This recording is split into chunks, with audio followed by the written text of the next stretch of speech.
오늘 본문 말씀에 나오는 이 성경 인물은 엘리야라는 사람입니다. 엘리야. 많이 들어보셨죠? 엘리야는 어떤 인물이었을까요? 혹시 여러분이 알고 있는 그 엘리야에 대해서 한번 생각을 해보시기 바랍니다. 물론 지금은 엘리야 때처럼이란 그 유명한 찬양이 있기는 하지만 이 엘리야 하면 떠오르는 것이 바로 기적입니다. 이 성경에서 엘리야처럼 기적을 많이 일으킨 사람도 몇몇 되지 않습니다. 한번 몇 가지만 얘기해 볼까요? 엘리야는 3년 6개월 동안 이스라엘 땅에 비가 내리지 않도록 기적을 일으켰습니다. 굉장히 긴 시간이었습니다. 또 엘리야는 사르밧 과부의 그 기름통이 마르지 않게 하는, 그 밀가루통에 밀가루가 닳지 않는 그런 기적을 일으키기도 했습니다.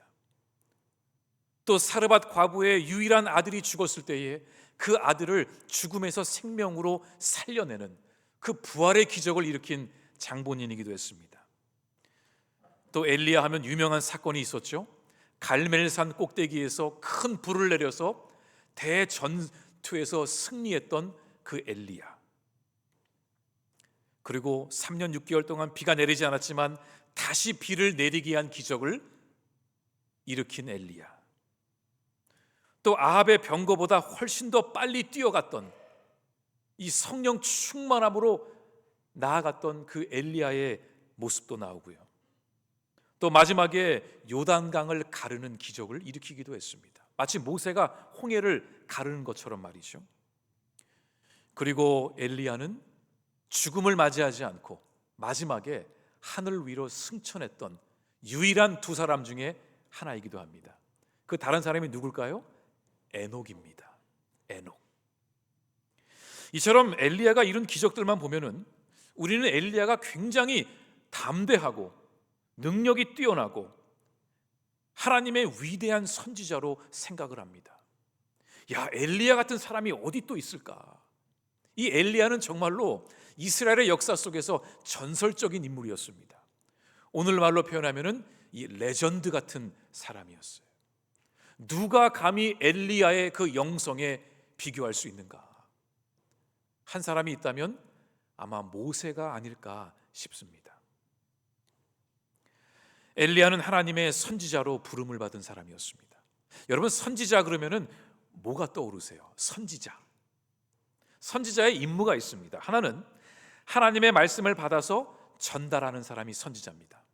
두 번째는 하나님의 뜻을 백성들에게 깨닫게 하는 자. 세 번째는 백성들이 올바른 길로 갈 수 있도록 인도하는 자가 선지자였습니다. 그러니까 하나님의 뜻을 온전히 전하는 그런 사람이 선지자였습니다. 그러니까 엘리야는 이 선지자로 부름을 받은 사람이었습니다. 그런데 우리가 엘리야에 대해 많은 기적들은 알고 있지만 엘리야가 어떻게 하나님께 부름받았는지 혹시 아십니까? 아마 모르실 거예요. 왜냐하면 그 내용이 성경에 구체적으로 나오지 않기 때문입니다. 엘리야가 어떻게 태어났는지, 어떤 생을 보냈는지, 어떤 사건으로 하나님께 감동을 받아 선지자가 됐는지 그런 내용들이 성경에 나오지 않습니다. 물론 모세의 이야기는 있습니다. 어디서 태어났고 어떤 가문의 아들이었고 어떻게 하나님을 만났고 등등이 있지만 이 엘리야는 그가 어떻게 선지자로 부름받았는지 그런 내용은 나오지 않고 열왕기상 17장 1절에 보면 이 엘리야 선지자의 이름이 처음 등장하게 됩니다. 근데 그 내용을 좀 보면은 그는 처음부터 대단한 자가 아니었음을 우리는 보게 됩니다. 그는 매우 평범하고 변방에서 자라서 나온 사람이었습니다. 어찌 보면은 엘리야 같은 인물이라면 뭔가 대단한 그 배경이 있고 뭔가 대단한 사건을 통해 하나님께 부름받을 거라 생각하지만 그는 매우 평범했고 변두리 사람이었습니다. 그가 언급되는 그 17장 1절과 2절, 16절을 보면은 그가 어떤 삶을 살았는지를 우리가 아주 조금 이 말씀을 통해 들여다볼 수 있습니다.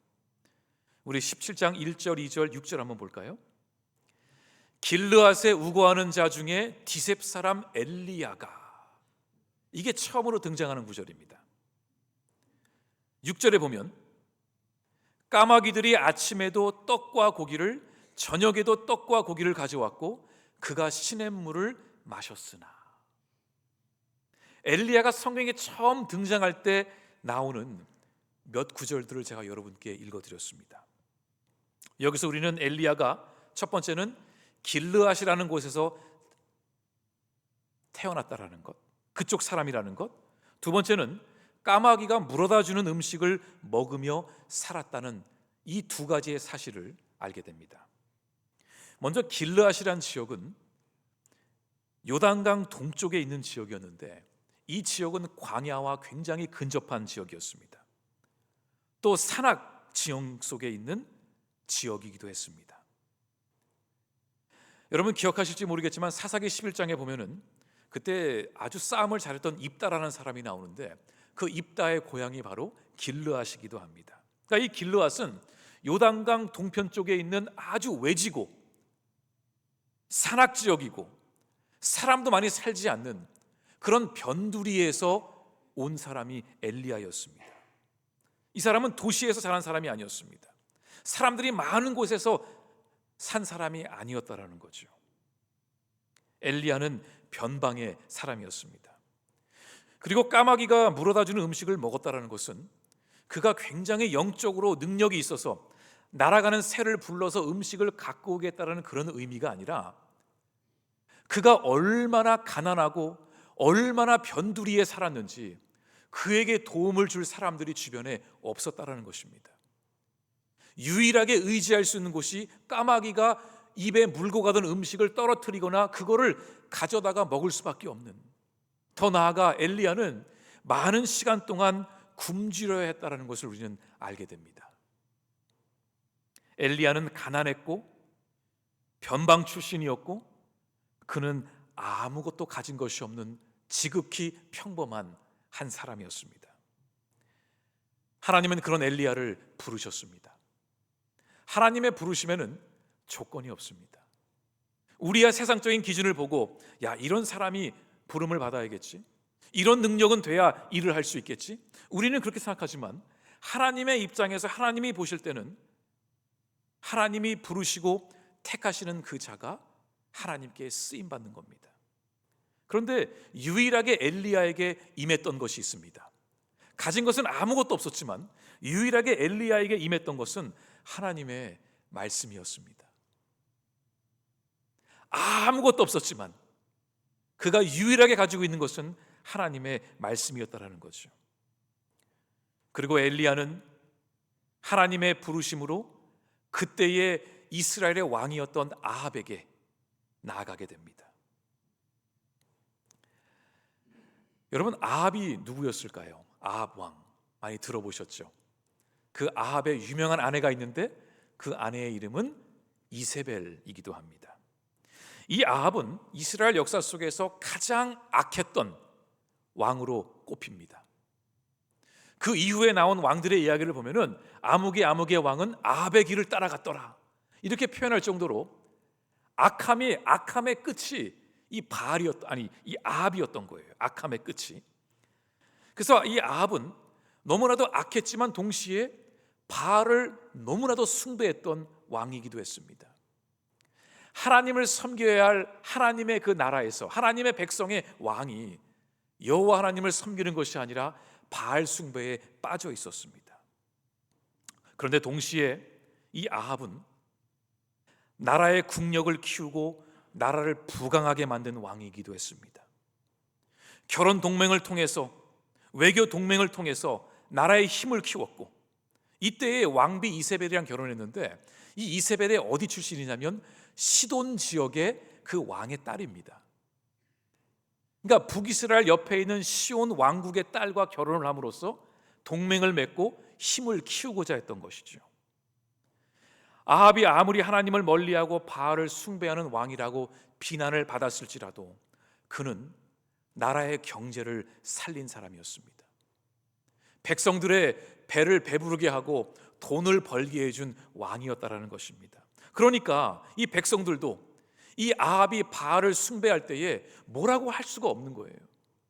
야, 우리 왕도 바알을 섬기니까 우리나라가 복을 받네? 이게 너무나 당연한 생각이 되어버린 거죠.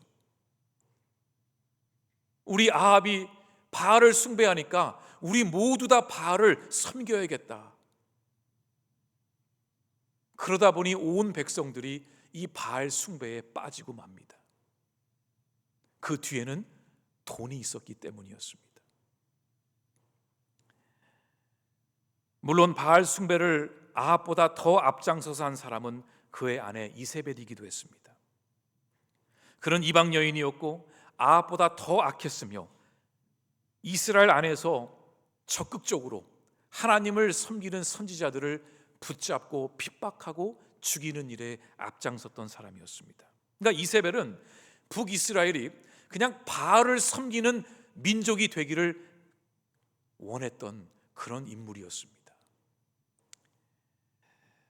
하나님은 바로 그런 시대에 엘리야를 부르셔서 아합에게 보내셨습니다. 그 이유는 하나님이 보시기에 엘리야를 아합에게 보내야만 이 아합을 대적할 수 있다고 보셨기 때문이었습니다. 하나님은 세상적인 기준을 가지고 부르시는 것이 아니라 하나님이 보시기에 적합한 자를 택하시고 그에게 사명을 주십니다. 여러분, 사명은 단순한 일을 뜻하는 것이 아닙니다. 사명은 하나님께서 각 사람에게 맡기신 특별한 일, 역할, 책임인데 그 모든 일들의 중심에는 하나님의 뜻을 이루기 위함이 있습니다. 그러니까 이 사명이라는 것은 하나님의 뜻을 이루기 위해 우리에게 주시는 일입니다. 그것이 사명입니다. 하나님의 엘리야를 부르시고 그를 말씀으로 채워주시고 그에게 사명을 주심으로 그를 아합에게 보내셨습니다. 이게 엘리야가 받은 사명이었습니다. 엘리야가 기적을 일으킨 것도, 엘리야가 능력의 사람이 되었던 것도 그에게 어떤 다른 능력이 있어서가 아니라 그 안에 하나님의 말씀이 있었기 때문입니다. 하나님의 말씀이 임했고 그 말씀으로 말미암아 엘리야는 놀라운 기적을 일으키게 된 것이죠. 그래서 하나님은 이 엘리야를 부르시면서 그에게 그 어떠한 것도 주시지 않으셨어요. 명예도 돈도 세상적인 능력도 엘리야에게 주시지 않으셨어요.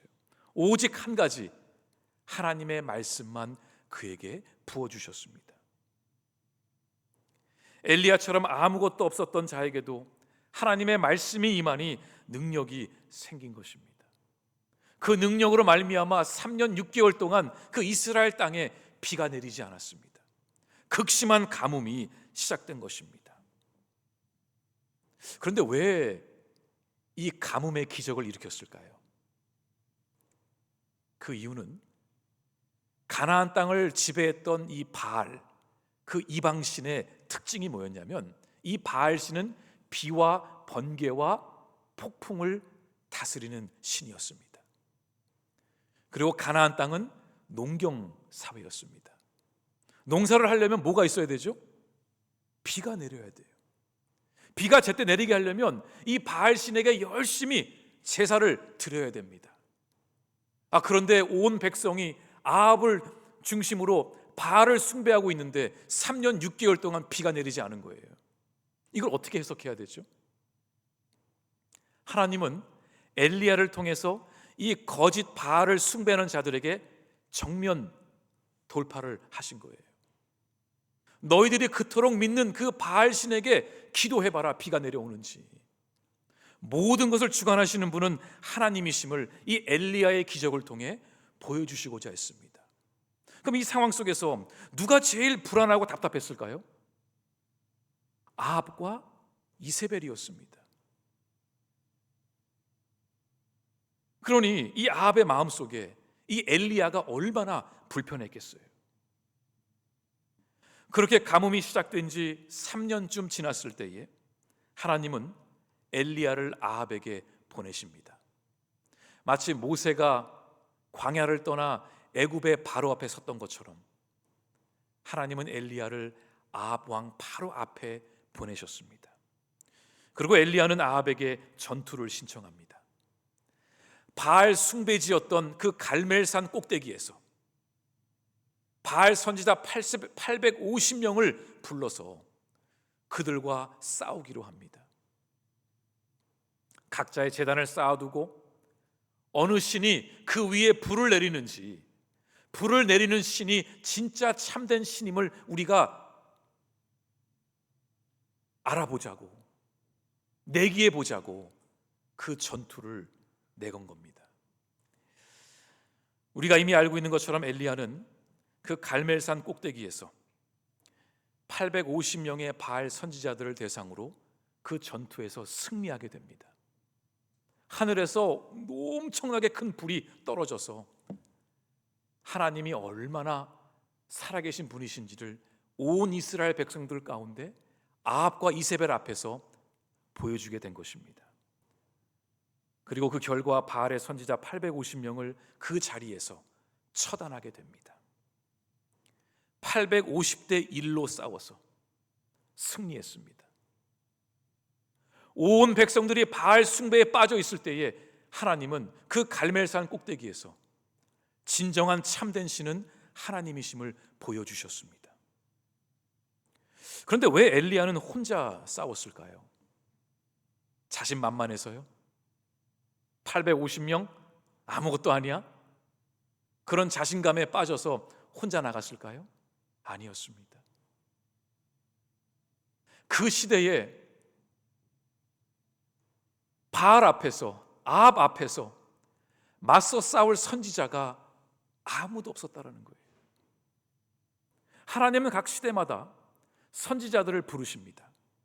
근데 한 명을 부르시는 것이 아니고 여럿을 부르세요.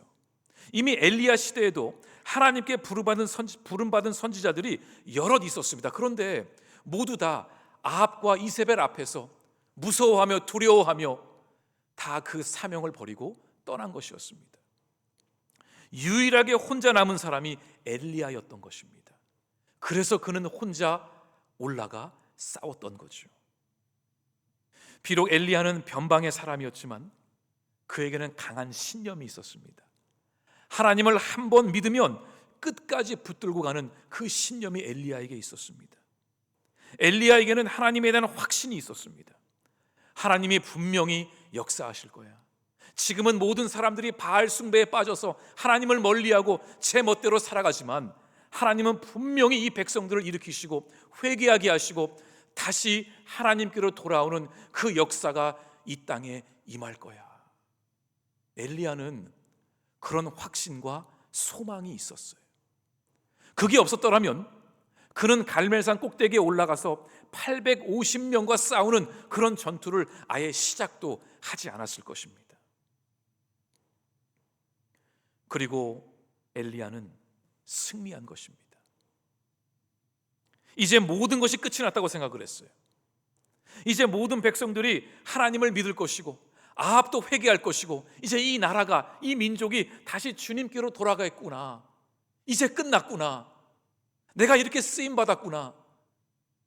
그런 감격과 기쁨이 이 엘리야에게 있었다라는 것입니다. 그런데 상황은 엘리야가 기대했던 것과 반대로 돌아가기 시작했습니다. 화가 난 아합이 집에 와서 아내 이세벨에게 다 얘기한 겁니다. 이런 일이 있었는데 이 엘리야가 와가지고 어쩌고 저쩌고 우리 편 선지자가 다 죽었다라는 얘기를 하니까 이 이세벨이 겁을 먹기는커녕 더 담대해져서 엘리야에게 사신을 보냅니다. 그리고 말하기를, 엘리야, 너 지금 큰 실수한 거야. 네가 우리 쪽 사람을 다 그렇게 처단시켰어? 내일 이맘때쯤에 내가 믿는 신들이 너를 가만두지 않을 것이다. 너는 이제 끝이야. 이렇게 나오는 거예요. 회개하고 무릎 꿇고 그럴 줄 알았는데 더 강하게, 더 담대하게 아예 그냥 반대의 상황이 벌어진 것입니다. 이 전가를 받은 엘리야는 낙심에 빠졌습니다. 두려워졌습니다. 힘이 쫙 빠졌어요. 왜 그랬을까요? 이세벨이 두려워서요? 그 한 사람이 두려웠다면 아예 처음부터 싸움을 시작하지도 않았을 것입니다. 엘리야는 이제 변화가 있을 거라 생각을 했어요.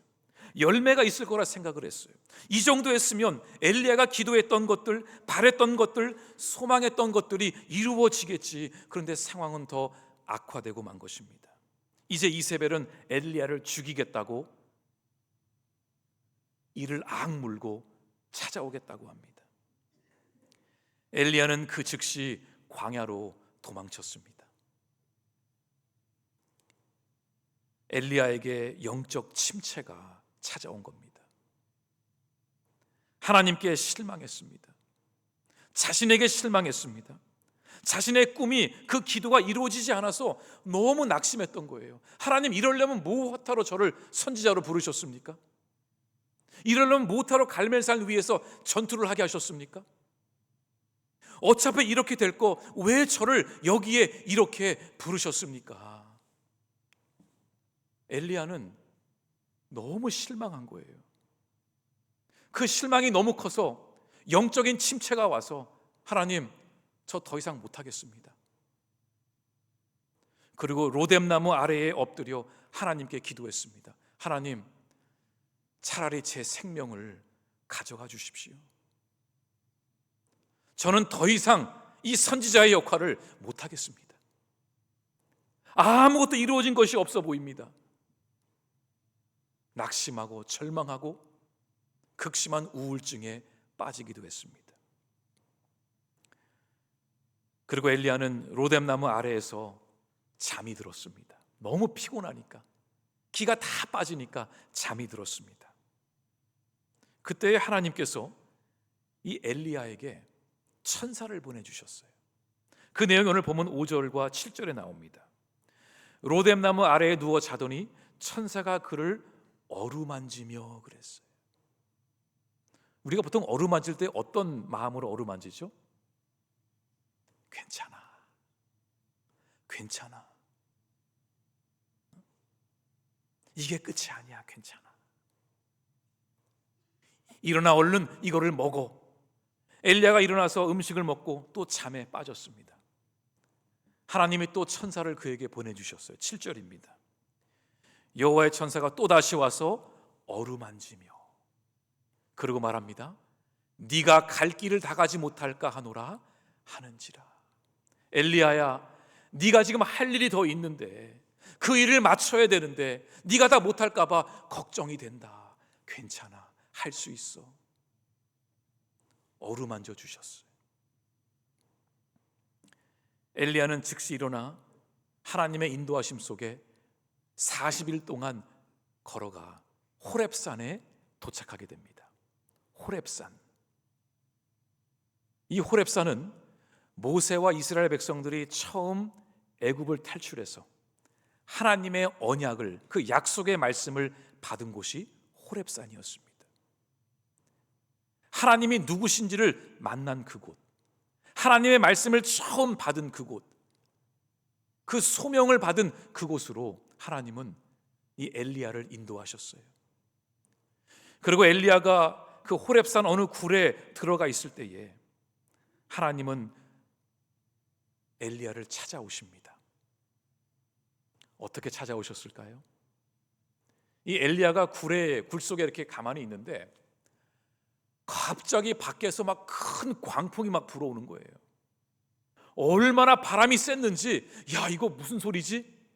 어마어마한 그 광풍이 불어오니까 엘리야는 속으로, 야, 하나님이 오셨나 보다 생각했어요. 근데 그곳에 하나님이 계시지 않으셨어요. 그리고 잠시 후에 갑자기 막 땅이 흔들리며 지진이 일어나는데 얼마나 놀라웠는지 엘리야는 생각했습니다. 아, 이제 하나님이 오셨구나.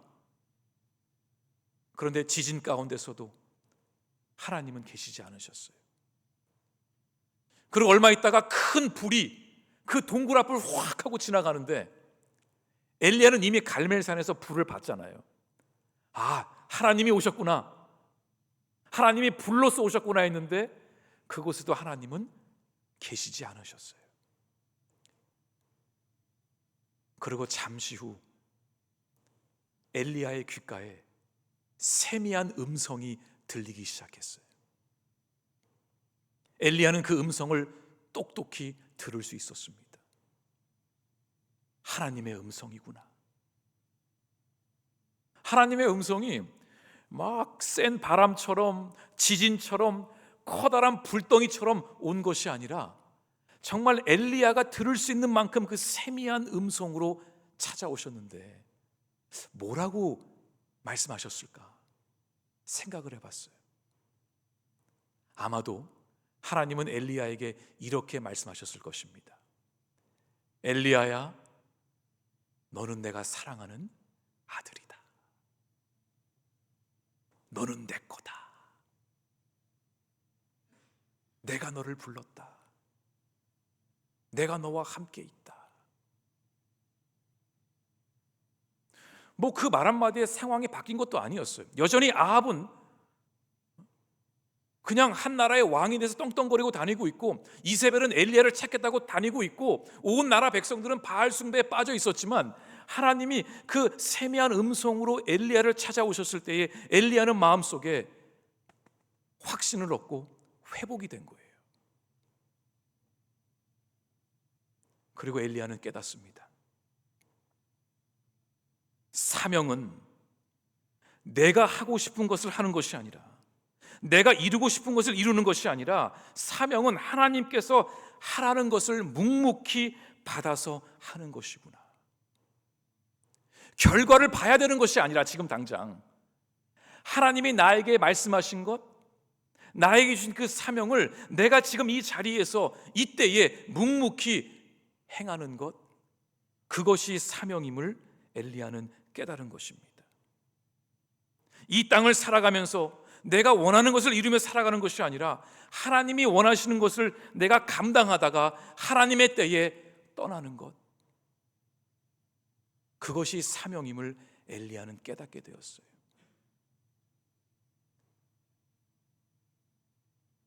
엘리야가 소망하고 꿈꾸던 것들이 그의 시대에 이루어지지 않았습니다. 갈멜산의 대전투가 끝났음에도 불구하고 나라는 여전히 변함없이 바알을 섬기고 있었지만 그 또한 하나님이 허락하신 엘리야에게 주신 사명이었다라는 거죠. 그렇게 엘리야는 그 호렙산에서 하나님의 말씀을 들은 후에 다시는 그의 사명을 내려놓지 않고 그 사명을 붙들고 묵묵히 나아갑니다. 그리고 마지막 때에 그가 받은 사명을 그의 후계자 엘리사에게 전해줍니다. 그리고 그는 묵묵히 하늘 위로 올라갔습니다. 이게 사명자의 삶이라는 거예요. 내가 사명을 받았으니까 내가 이뤄야지. 신평지 목사가 풀양계에 왔으니까 이 사명을 이루기 위해 거대한 교회를 만들고 통일을 시키고 온 열방 가운데 훌륭한 목사가 되어서 어디 벽에 이름을 받고 떠나는 것이 아니라, 그게 사명이 아니라 이때에 이곳에 부름받았으니 이곳에서 주어진 사명을 감당하다가 하나님의 때에 또 쓰임받는 것, 그것이 사명자의 삶이구나. 그건 여러분도 마찬가지라는 거예요.